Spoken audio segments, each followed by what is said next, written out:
Hello everyone, welcome back to the video. I am Sudhanshu Singh, SEBI registered research analyst. आज का ये video किसी particular stock या index के बारे में नहीं है। आज हम बात करेंगे आपके और हमारे डिसीजन मेकिंग प्रोसेस के बारे में। ब्रेकआउट ट्रेडिंग की सबसे बड़ी प्रॉब्लम सेटअप नहीं होती, प्रॉब्लम यह होती है कि गलत टाइम पर सही सेटअप को चूज कर ले। और इसीलिए आज हम एक सिंपल फ्रेमवर्क डिजाइन करेंगे कि कब ब्रेकआउट ट्रेड लेनी चाहिए, कब इग्नोर करनी चाहिए और कब ब्रेकआउट सेटअप्स को सिर्फ वॉच लिस्ट में ऐड करना चाहिए। और अगर आप इस फ्रेमवर्क को फॉलो करेंगे तो नंबर्स ऑफ ट्रेड रिड्यूस हो जाएगी और क्वालिटी बेटर हो जाएगी। तो चलिए डिले ना करते हुए वीडियो को स्टार्ट करें। सबसे पहले बात करेंगे मार्केट कॉन्टेक्स्ट की, क्योंकि ब्रेकआउट ट्रेडिंग बिना मार्केट कॉन्टेक्स्ट को समझे एक ब्लाइंड ड्राइविंग जैसा होता है कि हम आंख बंद करके गाड़ी चला रहे हो। सेम यही कंडीशन होती है ब्रेकआउट ट्रेडिंग की अगर हम मार्केट कॉन्टेक्स्ट को नहीं समझते। अब सवाल यहां पर यह आता है कि मार्केट किस फेज में है। जनरली मार्केट के 3 फेज होते हैं, लगभग लगभग सबको पता होगा। ट्रेंडिंग मार्केट, जहां पर मार्केट ट्रेंड में होती है। अब जैसे निफ्टी का चार्ट है, यहाँ पे आप देख सकते हैं कि मार्केट अप ट्रेंड में है।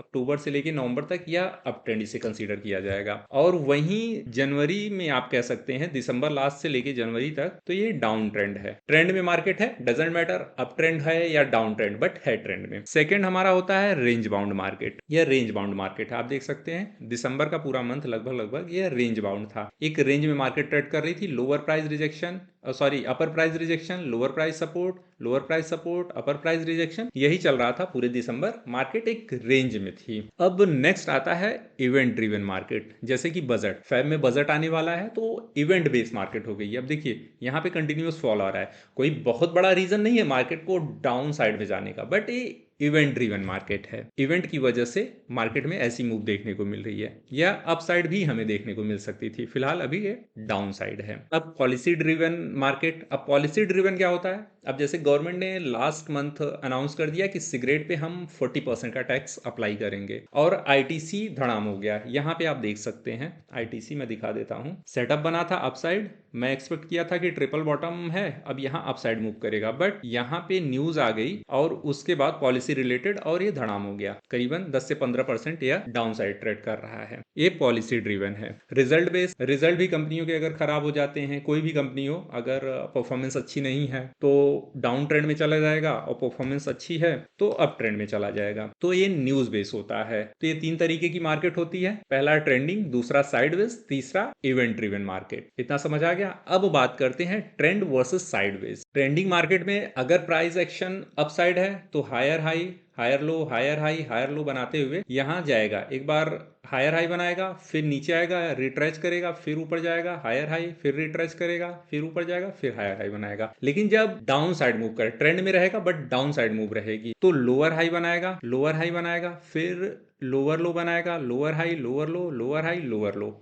ऐसे ही करके मार्केट मूव कर। और जो मूविंग एवरेज होगा, चाहे आपका 200 मूविंग एवरेज हो, 20 हो, 50 हो, कोई सा भी मूविंग एवरेज है, ये अप ट्रेंड से या डाउन ट्रेंड से ये फ्लैट हो जाएगा। यहां आप देख सकते हैं ये फ्लैट है, इसमें कोई भी मूवमेंट नहीं। अब थर्ड जो आता है कि वॉल्यूम में कोई भी कन्विक्शन आपको नहीं दिखेगा। जब ट्रेंडिंग मार्केट थी तो लगभग लगभग एवरेज के ऊपर यह वॉल्यूम निकल जाता था, आप देख सकते हैं। बट जब यह दिसंबर से एक रेंज में आ गई मार्केट, तो आप देखिए वॉल्यूम हमेशा इस एवरेज लाइन के नीचे रहा। आप देख सकते हैं बहुत ही क्लियर है। यहाँ पर यह किसी स्टॉक में भी हो सकता है, इंडेक्स में भी हो सकता है, जब मार्केट साइडवेज हो। तो इसे हमें बहुत ध्यान से देखना पड़ता है कि वॉल्यूम क्या बोल रहा है, मूविंग एवरेज क्या बोल रहा है और ओवरऑल मार्केट किस फेज में है। Now come to the setup checklist, कि हमें किसी स्टॉक में एक सेटअप मिल गया। अब सपोज यहां पर हमें मिल गया एक सिमेट्रिकल ट्रायंगल पैटर्न का फॉर्मेशन, प्राइस अपसाइड मूव कर रहा है और फिर downside upper price rejection लेके आ गया, फिर लोअर प्राइस रिजेक्शन लेके अप साइड मूव किया, फिर downside lower price rejection, upper price rejection और ये नैरो रेंज में आ गया। तो इसे हम सिमेट्रिकल ट्रायंगल पैटर्न का फॉर्मेशन मान लेंगे। बेस हमें मिल गया कि सिमेट्रिकल ट्रायंगल का फॉर्मेशन हुआ है। अब यहां पर ब्रेकआउट आ गया, इसको इसने इस चैनल को ब्रेक कर दिया, तो अब इसे हम ब्रेकआउट नहीं कंसीडर करेंगे। हम वेट करेंगे कि यह अपने प्रीवियस टॉप को ब्रेक करे। यहां पे आके यह कुछ टाइम तक कंसोलिडेट करता है तो यह ब्रेकआउट सेटअप के लिए अच्छी बात होगी। यहां कंसोलिडेशन जोन भी होना चाहिए और फिर इसका ब्रेकआउट आता है तो इसे हम मानेंगे कि अब यह प्रॉपर ब्रेकआउट आया है, एक सिर्फ सेटअप को देख के। अब इसके बाद जो दूसरी चीज हम नोटिस करेंगे वॉल्यूम, कि वॉल्यूम क्या बोल रहा है। वॉल्यूम यहाँ एवरेज के नीचे है, मान लीजिए एवरेज लाइन है, यहाँ पे वॉल्यूम एवरेज के नीचे है, एवरेज के नीचे है, ठीक है। और अचानक से वॉल्यूम बढ़ने लगता है, बढ़ने लगता है, तो मतलब यह सेटअप परफेक्ट है, वॉल्यूम भी सपोर्ट कर रहा है। अब नेक्स्ट हमारा जो थर्ड इंपॉर्टेंट है, इंडेक्स सपोर्ट कर रहा है कि नहीं। इंडेक्स सपोर्ट का मतलब यह नहीं होता कि अप ट्रेंड में इंडेक्स हो या फिर डाउन ट्रेंड में हो। अगर हमें डाउन ट्रेंड का सेटअप मिलता है, इंडेक्स का मतलब होता है कि मान लीजिए ये अप ट्रेंड में है तो दी बेस्ट, हमें ब्रेकआउट मिला, हायर हाई बनाते हुए इंडेक्स अपसाइड जा रहा है, कोई दिक्कत नहीं। लेकिन दूसरी भी कंडीशन ये हो सकती है कि इंडेक्स प्रेशर में ना हो। अब जैसे मान लीजिए साइडवेज इंडेक्स है, ठीक है, अब निफ्टी है, साइडवेज पर मूव कर रहा है, अपर प्राइस रिएक्शन, फिर lower price support, upper price reaction, lower price support, और हमें यहाँ पर ब्रेकआउट मिल गया, तो इंडेक्स यहाँ कहीं होना चाहिए, यहाँ कहीं रहेगा तो ठीक रहेगा। यहाँ से अगर डाउन साइड आ रहा होगा तो ये प्रेशर फील होगा इस पे, फिर यह हमारे ब्रेकआउट के लिए रिस्की साबित हो सकता है। और जो फाइनल हम बात करेंगे रिस्क रिवॉर्ड स्टॉप लॉस की, अब यहाँ पर हमें ब्रेकआउट दिख गया, यहाँ पे एंट्री भी हो गई, बट डाउन साइड रिस्क कितना है? डाउन साइड रिस्क 2:1 का आ गया कि 2 रुपए का लॉस और 1 रुपए का प्रॉफिट, तो फिर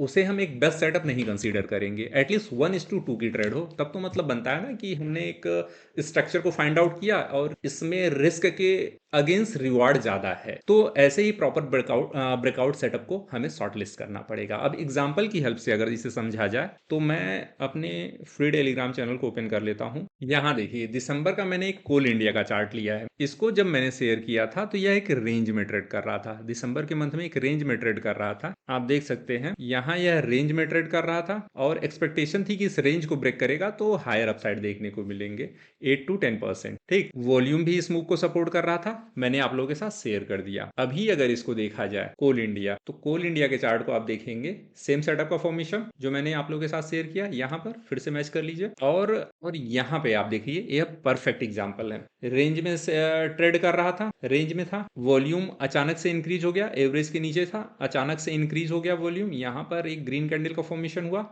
हम एक्सपेक्ट किए कि अब यहां से अपसाइड बड़ी मूव दे सकता है, मैंने आप लोग के साथ शेयर भी कर दिया। ब्रेकआउट आया बट अपर प्राइस रिजेक्शन हो गया। मैं यही बात कर रहा था ना कि ब्रेकआउट आता है, अगर ब्रेकआउट आ गया, अगर सिमेट्रिकल ट्रायंगल का फॉर्मेशन हुआ, ब्रेकआउट आ गया तो प्रीवियस टॉप को ब्रेक करके फिर वापस आ सकता है, मतलब यहाँ प्रीवियस टॉप तक जाके वापस आ सकता है, कंसोलिडेट कर सकता है, फिर बड़ी मूव देगा, तो इसे हम परफेक्ट सेटअप मानेंगे। वही यहाँ पे हुआ, ब्रेकआउट आया, वापस से आके रीटेस्ट किया 200 मूविंग एवरेज, फिर ब्रेकआउट आया, तो हमें जो मूव देखने को मिली करीबन 8.38% की इस सेटअप में। अब इसी के साथ हम इंडेक्स को देखें, देखिए वॉल्यूम ने तो सपोर्ट किया, सेटअप परफेक्ट था, वॉल्यूम ने सपोर्ट किया, वापस से आके रीटेस्ट किया, सब कुछ परफेक्ट। अब इंडेक्स को देख लेते हैं कि इंडेक्स ने क्या किया यहाँ पर। अब यह ब्रेकआउट जब मैंने फाइंड आउट किया था 23 दिसंबर, आप देख सकते हैं ये ब्रेकआउट मैंने 23 दिसंबर को फाइंड आउट किया था, जो मैंने आप लोगों के साथ शेयर किया था। और 23 दिसंबर को अगर देखा जाए इंडेक्स क्या कर रहा है, 23 दिसंबर में अगर आप देखेंगे तो यहाँ पर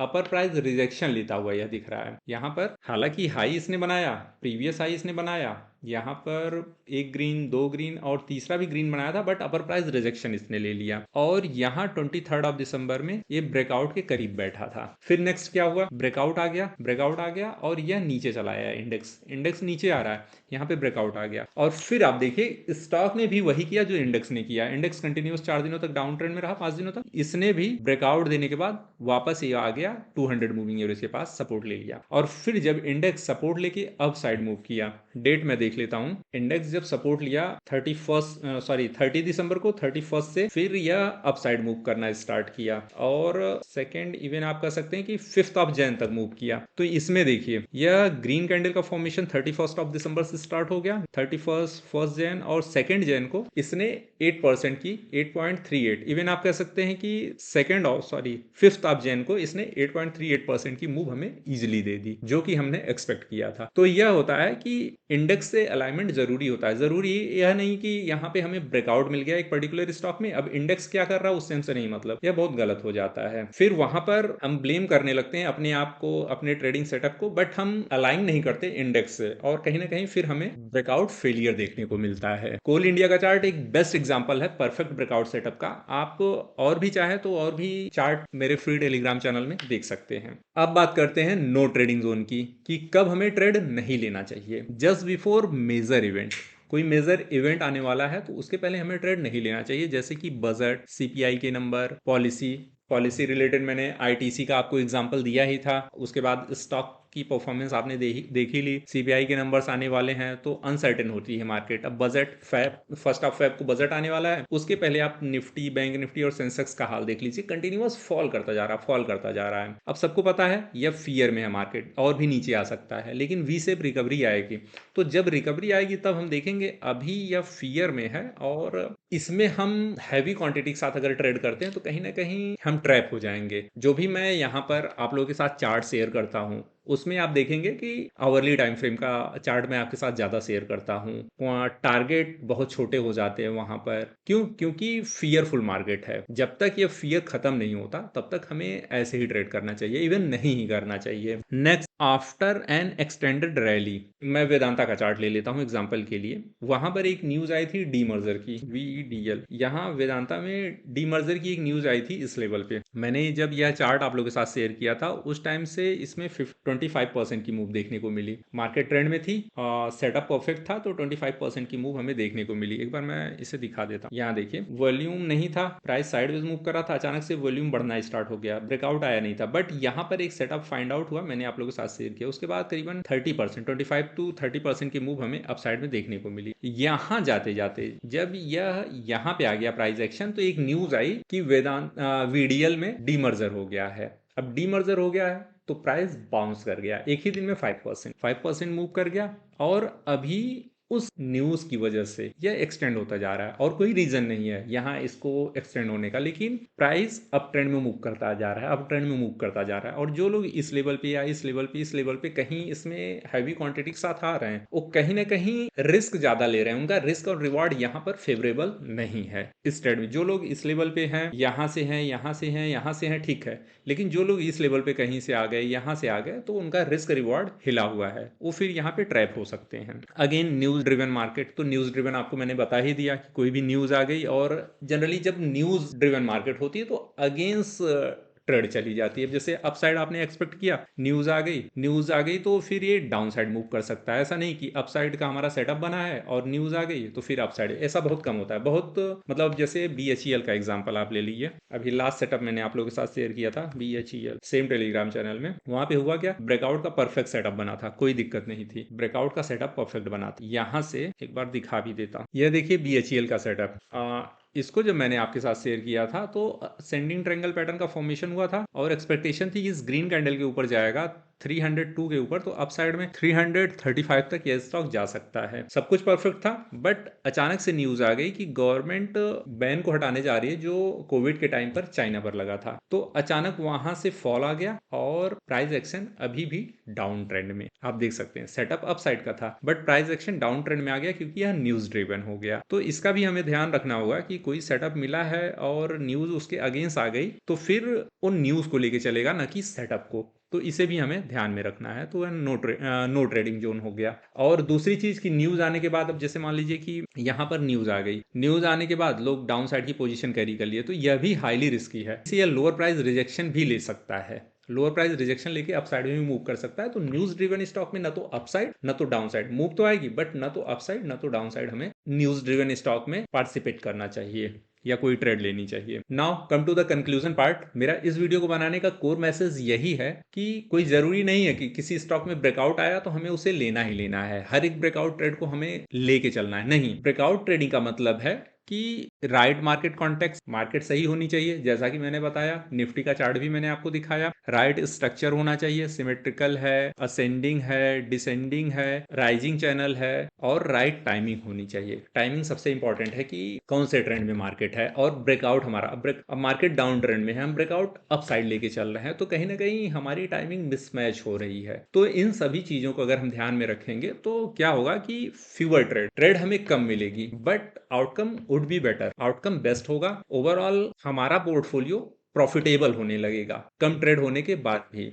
लोग क्या करते हैं कि ज्यादा ट्रेड ले लिए और मार्केट कॉन्टेक्स्ट को नहीं समझ रहे हैं, टाइमिंग को नहीं समझ रहे हैं, स्ट्रक्चर को नहीं समझ रहे हैं, और कहीं ना कहीं वो फिर फेल कर जाते हैं। आज के इस वीडियो में इतना ही। वीडियो अच्छा लगा हो तो लाइक जरूर करिएगा, और अगर आप चैनल पे नए हैं तो सब्सक्राइब करना ना भूलिएगा। मिलते हैं नेक्स्ट वीडियो।